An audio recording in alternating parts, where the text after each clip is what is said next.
আমার বড় ছেলে মিথ্যে কেস দিচ্ছে, হ্যাঁ, বারবার মিথ্যে কেস। আমি নিজে তালা দিয়ে আমি বলেছি যে আমায় কোর্টে তুলেছে, আমি দোকান দেবো না, আমার স্বামীর দোকান আমি দেবো না। ওর বাবা ওই ছেলের পিসারে মারা গেল। যে ওই ঘরে ওই জায়গাতে আমরা ভিত করে ঘর করতে গেইনি, গাছপালা কাটা হয়েছে আর ঘর ওইখানে করব বলে ঘর করতে দিইনি। মিস্ত্রিকেও হুমকি দিয়েছে, আর যে মিস্ত্রি খুঁড়েছে তাকেও হুমকি দিয়েছে। 30 বার গেছি যে স্যার একটু মীমাংসা করে দিলেন, চলুন, আসিনি একবারও। আজকে যাব, কালকে যাব, পরশু যাব, এই যাচ্ছি, চলো এই যাচ্ছি, এরকম করে করে অন্ততপক্ষে 30 বার আমি থানায় গেছি আর এসেছি। আমি এই দোকানটা ভাড়া নিয়েছিল, কেন আমার নামে কে কেস করার কি দরকার না, আমি তখন দোকান ছেড়ে দিয়েছিলাম। মুকুল আমাকে ভাড়া দেয়, আমি ভাড়া থাকি, কেস করে মুকুলের দাদা। মেয়ে ছেলে টানা হিচড়া কেস দিয়েছে যে আমি নাকি মানে টানা হিচড়া করেছি, আমি নাকি মানে খারাপ কাজ করতে গেছি, এইসব মানে আমার কেস দেওয়া হয়েছে। হ্যাঁ, ভরা বাজার, ঠিক আছে। এই বাজারের ভেতরে যদি এই ধরনের কথাবার্তা বলে, নোংরা কথাবার্তা, এই ধরনের কথাবার্তা বলে যদি আমার নামে কেস দেয়, আমি চাইছি এই মিথ্যে কেস যেন না হয়, তার সলিউশন কিছু থানা থেকে যেন করুক, ইনকোয়ারি করুক। যদি আমি অন্যায় করে থাকি নিশ্চয়ই শাস্তি পাবো আমি। এইচএসসি হাবিব মিডিয়া ও শিয়াখালা টিভি, আমি শেখ হাবিব রয়েছি আপনাদের সঙ্গে। আমি এই মুহূর্তে বুঝতে পারছি হুগলির গোলাপ থানার অন্তর্গত হাজিগড় স্টেশন ও চেরা গ্রামে আছি। এখানে হাফিজ মোল্লা ও নাম কি আব্বাস মোল্লা, দুই ভাই মানে দুই বোন। বাবার সম্পত্তি, বাবা মারা যাওয়ার পর এই সম্পত্তি নিয়ে বিবাদ। ভাই মায়ের নামে ও ছোটো ভাইয়ের নামে বৌমার নামে কেস দিচ্ছে, ছোটো ভাই দাদার নামে বৌদির নামে কেস দিচ্ছে। এই নিয়ে দীর্ঘদিন ধরে কেস করাকরি চলছে। তাই ওই মা, দুই ছেলে ও দুটি ভাড়াটিয়া আছে। কি বললেন আপনাদেরকে দেখাবো বা শোনাবো। আপনার ভিডিওটি শেষ পর্যন্ত দেখুন। বেশি আপনার মূল্যবান মতামত কমেন্ট বক্সে জানাবেন। আপনাদের গ্রামটার নাম কি? চেরাগ্রাম। চেরাগ্রাম। কি হয়েছে, সমস্যা কি আপনাদের? আমাদের সমস্যা ওই বড় ছেলে। কি হয়েছে? বড় ছেলের নাম? বড় ছেলে আব্বাস আলী মোল্লা। আচ্ছা, আপনার স্বামীর নাম কি ছিল? মান্নান মোল্লা। আচ্ছা, মারা গেছে। হ্যাঁ, মারা গেছে। কি হয়েছে ঘটনা? ওই এইসব দোকান সম্পত্তি নিয়ে বড় ছেলে এবার। আপনাদের কতটা সম্পত্তি আছে?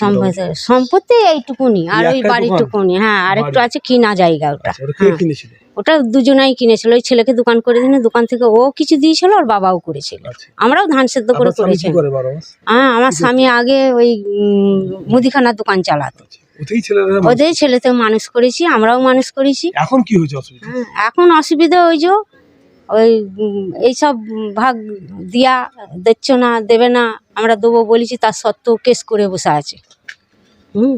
কে কেস করেছে? বড় ছেলে। কার নামে? আমার নামে করেছে, ছোট ছেলের নামে করেছে, আর বৌমার নামে করেছে। ছোট বৌমার নামে করেছে কেস। কি বলছে? ও কেস করেছে, বলছে ওই যে ওর বউকে না অত্যাচার করেছি, ওর বউকে এরকম ধরে আমার ছোট ছেলে ইয়ে করেছে, আমরা ছেনু, এইসব দিয়ে কেস করেছে আর কি। বদলাম একটা মিথ্যে। হ্যাঁ, মিথ্যে বদলাম। থানায় আপনারা জানিয়েছিলেন? হ্যাঁ, থানায়। আচ্ছা, থানায় জানিয়েছেন, থানায় গিয়েছেন। ছেলে দুটো মেয়ে। ওর বাবা দোকান চালিয়ে ছেলেপুলে মানুষ করার পর ছেলেদের বিয়ে শাদি দেয়। বিয়ে শাদি দিয়ে 2 বছর পর ছেলে আলাদা হয়ে যায়। কোন ছেলে? বড় ছেলে। হ্যাঁ। সেদিন আপনারা দেখে না? না, খরচা দেয় না। কি বলছে? কিচ্ছু করে না। এই যে বড় ছেলে না, খরচাও দেয় না, দেখেও না। আচ্ছা। হ্যাঁ, তারপরে এবার বাবা দোকান চালিয়ে এরকম খাওয়াতো, দিয়ে বাবাকে খুব প্রেশার দিত। হ্যাঁ, এই দাও ওই দাও করে খুব প্রেশার দিত। দিয়ে বাবার হার্টের প্রবলেম ছিল, বাবা মারা যায়। বাবার নাম কি? মান্নান মোল্লা। ছেলেগুলোর নাম কি আপনার? ওটা আব্বাস আলী মোল্লা বড়টার নাম, আর ছোটটার নাম হাফিজ মোল্লা। হ্যাঁ। বড় ছেলে দেখে না? না, বড় ছেলে দেয় না, খরচাও দেয় না, দেখেও না।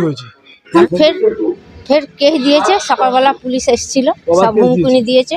ও 12-13 বার 12-13 বার কেস দিয়েছে।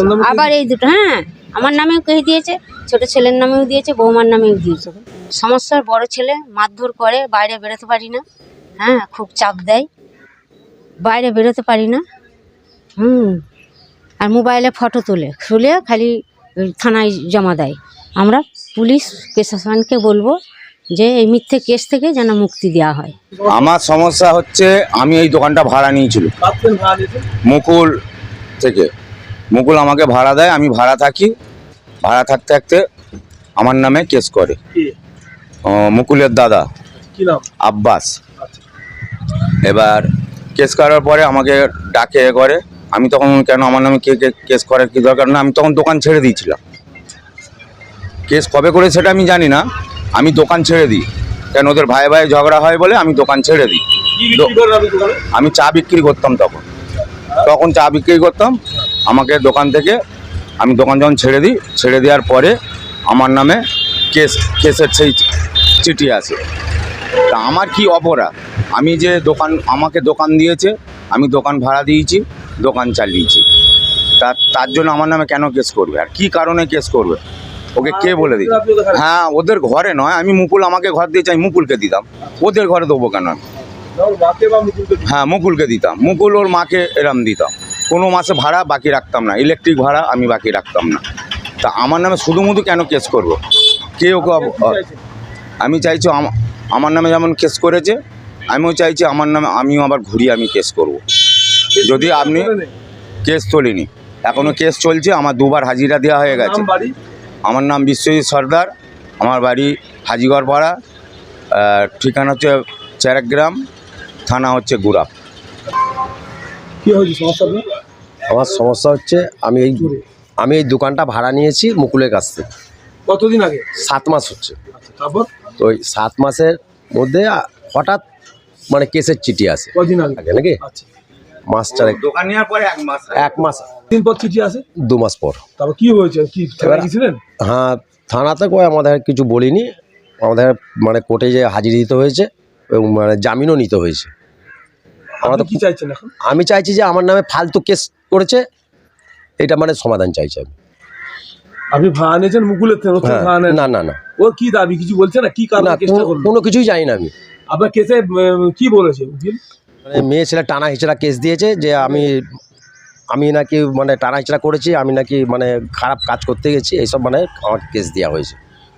এইসব তো আমি কিছুই করিনি। এখানে আরও লোকজন আছে, তাদের এখানে যে দরকার জিজ্ঞাসা। ভরা বাজার, ঠিক আছে, এই বাজারের ভেতরে যদি এই ধরনের কথাবার্তা বলে, নোংরা কথাবার্তা, এই ধরনের কথাবার্তা বলে যদি আমার নামে কেস দেয়, মিথ্যা কেস, তাহলে এটা কি করব আমি? তাই জন্য গরিব মানুষ, আমি মানে কটা মুরগি মানে এই দোকানে রেখে মানে প্রশাসনের কাছে একটাই অনুরোধ যে এই এলাকায় তদন্ত করে কেসটা দেখা হোক। আমার নাম শেখ ওহিদুর রহমান। বাড়িতে 3টে মেয়ে ছেলে, আমি এই কারণে বাইরে আর যেতে পারি না। আমার মা আছে, স্ত্রী আছে, আর মেয়ে আছে, ঠিক আছে। আমি অন্য কোনো কাজেও যেতে পারি না।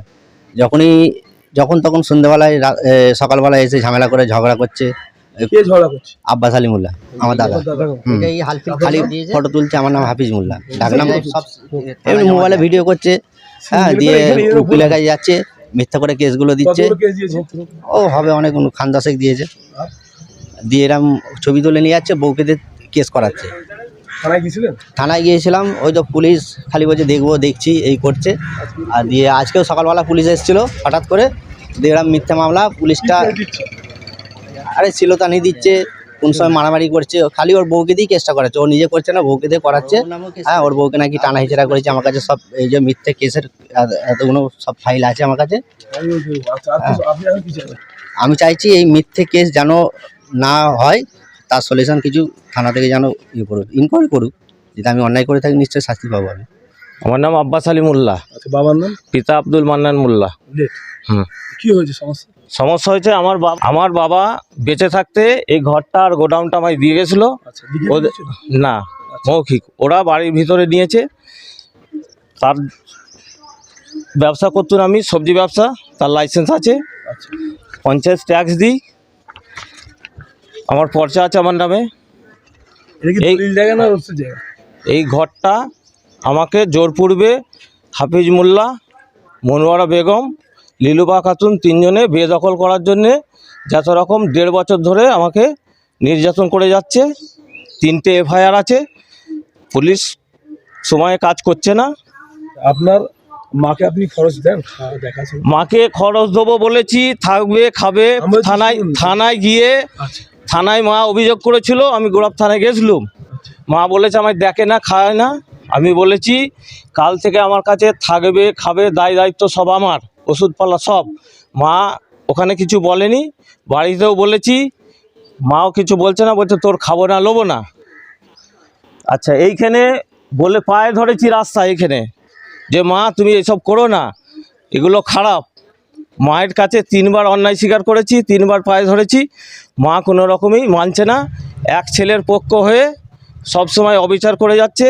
মায়ের নামে কোনো সম্পত্তি নেই। আমার ভাই হাফিজ মোল্লা ভুলিয়ে ভালিয়ে সব লিখিয়ে নিয়েছে, 10টা দাগে সম্পত্তি লিখে দিয়েছে, মাকে নিঃস্ব করে দিয়েছে। আপনার মায়ের নামে কেস দিয়েছেন? হ্যাঁ, চেয়েছিল মাপ চেয়েছিল, তো এই ঘরের চাবি দেওয়া ছিল, চাবিটা হাতুড়ি তালা ভেঙে ঘরটায় ঢুকবার চেষ্টা করেছিল বড় ছেলে। আচ্ছা, সেই কারণে এইখানে আমরা এসে বলতে ছেলে ওই চাবি ফাবি খুলে ফেলে দিয়ে অভিনয় করে ওইদিকে ছুটলো। আপনাকে খাওয়াবে বলেছিল? না, খাওয়াবে বলেছিল? খাওয়াবে বলে আমি খাই না, আমার নিজের মনে ধিৎকার আমি খাই না। কেন? খুব চাপ দেয় আমাকে, কি চাপ? বাবাকেও চাপ দিয়েছে, আমাকেও দেয়। এই সম্পত্তি আমায় দিল না, আমি আমার পেনু না। ভাগ দিতে হবে তো, ভাগ দেয় না বলেই আমি আচ্ছা। আমারটা চেয়ে নিই। আচ্ছা, আমার 2 ভাই 2 বোন, আমার বোনেদের বিয়ের জন্যে আমার বাবার সঙ্গে থেকে আমি যথেষ্ট সংসারে সব কিছু বিসর্জন দিয়েছি, যা ইনকাম করেছি সব খরচ করেছি। বাবা মরে যাওয়ার পরে আমাকে কোনো রকম অংশের ভাগ দেবে না। 1.5 বিঘে জমি চাষ করে আমার মা, আমাকে জমির ধারে ভাগ দেবে না। আচ্ছা, 4 শতক ভিটে আছে, যৌথ সম্পত্তি, মৌখিক ভাগের ওপর আমাকে কোনো ভাগ দেবে না। বাবা বেঁচে থাকতে আমায় এই ঘরটা দিয়ে গেছে, সেটাও মারধর করে কেড়ে নিয়েছে। তা আপনি আর কি চাইছেন? আমি আমার ভাগ বুঝে নিতে চাইছি। মানে যেখানে যা সম্পত্তি আছে আপনি ভাগ বুঝে নিতে চান? হ্যাঁ, তাহলে আমার ভাগ আমাকে বুঝিয়ে দিয়ে দিক, আমি শান্তি। আচ্ছা, মোটামুটি কতগুলো কেস করেছেন, বা ওরা তো আপনার নামে কতগুলো কেস করেছে? সেটা ওনাদেরকে জিজ্ঞেস করুন, না, আপনি করেন না ওনারা ভালো বলতে পারবে। ওরা তো অনেক দেখেছে। হ্যাঁ, ওনারা খান 15 উপর কাগজ। হ্যাঁ হতে পারে। আপনার নামে করে দিয়ে আপনি হ্যাঁ, দেখাবেন না? হ্যাঁ, আমার কাগজ সালামের সময় দেখাতে হবে, দেখাবো। আমার নামে কেস দিয়েছে 16-17টা আনুমানিক।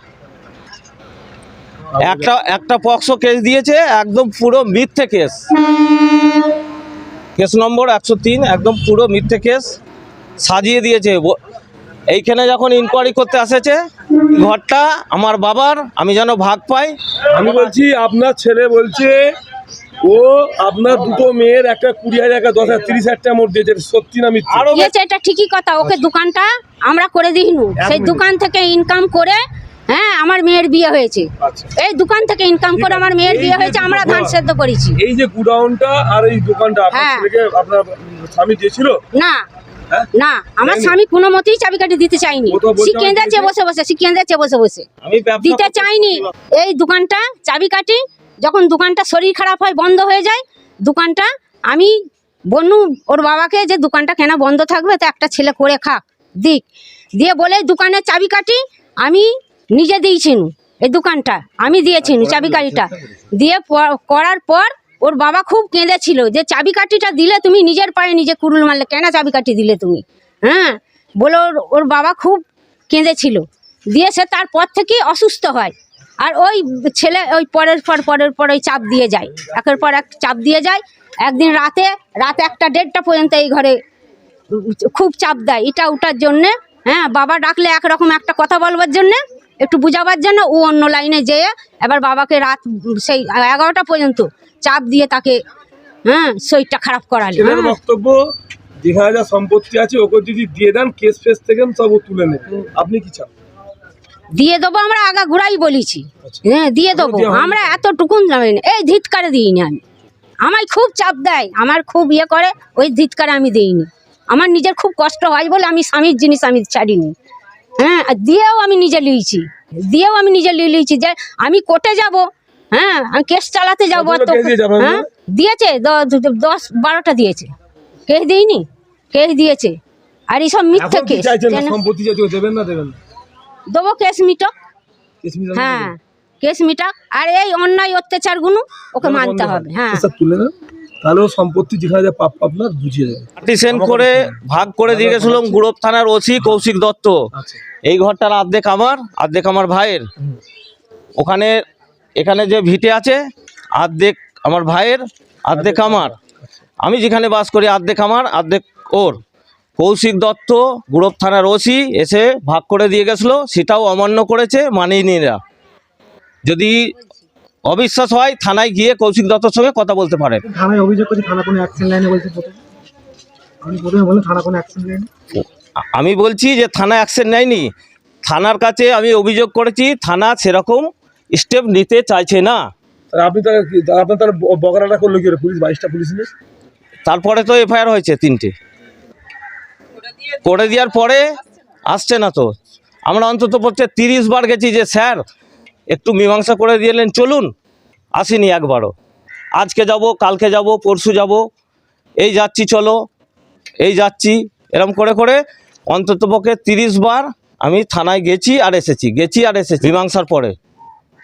মানে আপনার জায়গাও দেয়নি না, আর এসে উল্টে মীমাংসাও করেনি। না, ওই মেপে দিয়ে চলে গেছিল, মাপযোগ করে মীমাংসা করে দিয়ে চলে গেছিল। তারপরে হ্যাঁ, আমাদের হাতে লাগানো 17খানা গাছ কেটে আমি ওখানে ভাগ করে ওকে দিয়ে দিয়েছি। কে গাছ কেটেছিল আপনি? না, এরা কেটেছিল, আমার মা, তারপরে লিলুফা খাতুন আর হাফিজ মোল্লা, এরা 3 জনে যে গাছ কেটেছে। বড় বাবুর অনুমতির কথা মতো আমি আমার অংশ দিয়ে দিলুম, আমারটা ও দেবে না। আচ্ছা কি চান বলে শেষ করুন, বাকি দোষর হচ্ছে। আমার দাগের এই যে পর্চা 1784 দাগের আমার অংশ আমি বুঝে পেতে চাই। এই যে দোকান ঘর আমার বাবা বেঁচে থাকতে দিয়ে গেছিল, তার লাইসেন্স আমি আমার ঘর আমি বুঝে পেতে চাই। ঘরের জন্য পঞ্চায়েতের ট্যাক্সের রসিদ আছে, আমি আমার ঘর বুঝে পেতে চাই। হ্যাঁ, পুলিশ এসে মাগজব করেছে। আমার একটা সরকার থেকে ঘর এসেছিল, তো ওইখানে ছোট ছেলের নামে জায়গা আছে, ওই জায়গাতে আমরা ভিত খুঁড়ে ঘর করতে গেইনি। গাছপালা কাটা হয়েছে আর ঘর ওইখানে করব বলে ঘর করতে দিইনি। মিস্ত্রিকেও হুমকি দিয়েছে, আর যে মিস্ত্রি খুঁড়েছে তাকেও হুমকি দিয়েছে, তোমরা করলে যদি ঘর করতে যাও আমি কেস দেবো বলে। ওখানে ঘরটা হলো না, ঘরটা তখন কি করব, ইটগুলো এসে আমরা এই বাড়ির ভেতর একটু উসুরার মধ্যে ঘরটা করনি। আমার ছেলে ঘর করতে দিইনি। ওখানে চাবিকাঠি আমাদের কাছে কৌশল করে, বড়বাবু কৌশল করে আমাদের কাছে চাবিকাঠি নিয়েছে এই ঘরটার জন্যে। আমাকে নিজে বলেছে যে ঘরটা হয়ে যাক, পরে আমরা দেখবো। কয় গুড়ব থানার বড়বাবু কয় এসে আর ডাকনু বললে আমি পরে যাচ্ছি, কাল আর যাচ্ছি বলে বড়বাবু আসেনি। আর সে চাবিকাঠি হাতে নিয়ে চাবিকাঠি আর আমি পাই না। চাবিকাঠি এই দোকানের চাবিকাঠি বড়বাবু আমাদের কাছ থেকে নিয়ে ওদের কাছে দিল। এখন দোকানটা কে দখলে আছে? আপনি আছেন? আমি আছি। কিভাবে এলেন? আমি আছি। ভেঙে নিলেন তালা? ভেঙে ভেঙে নিয়েছিল। আমি নিজে তালা দিয়ে আমি বলেছি যে আমায় কোটে তুলেছে, আমি দোকান দেবো না, আমার স্বামীর দোকান আমি দেবো না। কত বড় কর্তব্য সেটা করতেই হবে। বিয়ে দিয়েছে প্লাস এই যে জায়গা বকরার পর 22টা পুলিশের বকরা হয়েছিল জায়গা সব আপনাদের। দেখুন, ওরা অতটা জানে না। বাবার ভিটের অংশ 200, বাবা তো 100 করে, তাহলে ওর 200 250 হলো কী করে? ওর জাল করে সব করেছে। আমার পিসিতে আমার দিদির যে অংশটা পাই সেটা ফারাজ কষে সেটা ডুপ্লিকেট করে ও নিয়ে নিয়েছে। মানে আপনার পিসিদের অংশ ফারাজ কষে ও জালিয়াতি করে নিয়েছে? জালি আমার দিদির অংশ একটা যেটা ভাগ ছিল সেটা ওর জোর করে খতিয়ানে তুলে নিয়েছে। আমার দিদি সই করিনি, কিচ্ছু নয়। এই যে জায়গা ওর বলছে এই দোকানের একটা প্রাপ্ত ওনাকে না আমি দেবো না। ও যেখানে আমি দিতে পারবো না। ওর কোথায় জায়গা আছে কাগজ করে। পক্সো কেস দিয়েছেন? হ্যাঁ দিয়েছি। টানা হিজড়া করে সব সময় তো করে। এই তো আজকে সকালেও সব সময় আসছে, বউকে পাঠিয়ে দিচ্ছে, এরকম করে ক্যামেরা করছে, চলে যাচ্ছে কেস করছে। এইখানে এসে ক্যামেরা করে যাচ্ছে। এই তো মিথ্যে কেসগুলো দিয়েছে, কাগজটা দেখানো মিথ্যে কেসটা দিয়েছে। আমি তো সিসিটিভি ফুটেজ ক্যামেরা সব আছে আমার কাছে। হ্যাঁ, আমার যদি সেরাম করতাম তাহলে তো আমার তো পুলিশ এতদিন তুলে নিয়ে চলে যেত। ফালতু মিথ্যে কেসগুলো দিয়েছে। আপনি আর কি চাইছেন? মিথ্যে কেসগুলো এগুলো হঠাৎ হবে, নাহলে আমি মানহানি কেস করবো। মিথ্যে কেস না হাতে আপনি মানহানি কেস করবেন? ও দোকানটা দাবি করছে রাত বিড়িতে গ্যাস ফ্যাস দিয়ে এমনি হাতুড়ি মাতুড়ি দিয়ে তালাটা ভেঙেছে, ঠিক আছে, দিয়ে ঢুকে রাতেই। আর এইখানে যে দেয়াল লিখেছিল ওইটা লোক দিয়ে, আমি ছিলাম না, লিখে নিয়েছে, ঠিক আছে। দিয়ে তারপরে কেস চলাকালীন কোর্টে কাগজ ফাগজ সব দেখায়। জজ সাহেব বলে দিয়েছে যে ওকে চাবি মোটেই দেবে না। আর ও জোর করে খালি এই সকাল সন্ধ্যে এই দোকান দখল করবো বলে হুজ্জুলুম করছে, মারবো ধরবো এই করছে।